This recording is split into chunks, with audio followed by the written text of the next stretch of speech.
ایک شخص نے ایک امام صاحب کی، ایک مولانا صاحب کی اپنے گھر پہ دعوت کی، حضرت آئیے ذرا گھر پہ کھانا کھائیے، دعا بھی کر دیجئے۔ ڈرائنگ روم میں بٹھایا اور کھانے پینے کا انتظام کرنے چلا گیا۔ کھانا وغیرہ کھا کے امام صاحب دعا کر کے چلے گئے۔ بیٹا آیا، کہتا ہے ابو جان کمرے میں کون آیا تھا؟ کہا امام صاحب آئے تھے۔ کہا میرے بہت سارے پیسے پڑے ہوئے تھے، غائب ہو گئے ہیں۔ کہتا کیسی بات کر رہے ہو، امام صاحب ہیں، تم نے کہیں بھول گئے؟ ابو میں نے یہیں رکھے تھے۔ بڑا پریشان کیونکہ پیسے زیادہ تھے، ٹینشن میں آ گیا۔ ابو کو سمجھایا، ابو کہ میں تو امام صاحب سے بات نہیں کروں گا، اتنی نیک شخصیت ہے، کوئی امام صاحب چوری کرنے تھوڑی آئے تھے، تم نے کہیں رکھ دیا ہوگا؟ کہتا نہیں ابو یہی رکھے تھے۔ بہرحال دل میں اس نے رکھی بات، پیسے زیادہ تھے، یاد تھے اس کو۔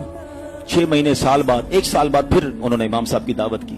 بچہ تو بچہ ہی ہوتا ہے، اس کو اپنے پیسے یاد تھے، ابو کو دعوت یاد تھی، بچے کو پیسے یاد تھے۔ جیسے امام صاحب آئے تو ابو کھانا لینے گئے تو اس نے کان میں امام صاحب سے پوچھ لیا، امام صاحب ایک بات کہوں، ناراض مت ہوئیے گا؟ بولو بیٹا کیا مسئلہ ہے؟ کہا پچھلے سال بھی آئے تھے نا، میرے کچھ پیسے تھے، بڑے زیادہ پیسے تھے، آپ جب سے گئے وہ پیسے نہیں مل رہے، آپ ناراض مت ہوئیے گا، میں آپ کو کچھ کہہ نہیں رہا، آپ کو نظر آئے تھے۔ یہ سن کر امام صاحب رونے لگ گئے۔ اتنی دیر میں والد صاحب بھی آ گئے۔ بیٹے نے کہا میں نے امام صاحب سے پوچھا ہے، وہ تو رو رہے ہیں۔ کہا دیکھا میں نے کہا تھا نا تمہیں نہیں کرنا تھا، امام صاحب کو کتنا دکھ ہوا، آپ معاف کر دیں، ہم آپ کو چور نہیں کہہ رہے، بس یہ بچہ تھا اس نے پوچھ لیا۔ کہتے میں اس لیے نہیں رو رہا کہ اس نے مجھ سے سوال کیا ہے۔ یہ سامنے آپ کی کبٹ کے اندر قرآن پاک ہے، ذرا نکالیے۔ انہوں نے قرآن پاک نکالا، کہا اس کو کھولیے۔ وہ جلدان کے اندر لپٹا ہوا تھا، اس کو کھولا تو سارے پیسے اس کے اندر پڑے تھے۔ کہا بیٹا جب کھانا لینے آپ کے ابو گئے نا تو پیسے بکھرے ہوئے تھے، میں نے پیسے سمیٹ کے قرآن میں رکھ دیے کہ روز تلاوت ہوتی ہوگی، آپ قرآن کھولیں گے آپ کو پیسے مل جائیں گے۔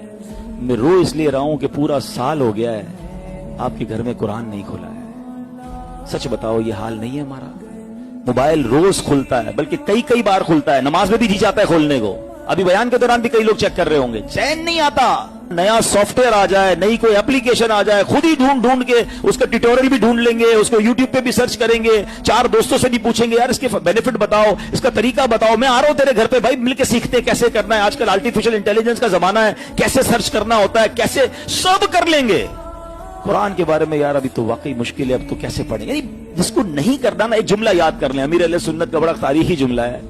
آپ فرماتے جس کو کرنا ہونا اس کے لیے راستے بہت، جس کو نہ کرنا ہو اس کے لیے بہانے بہت۔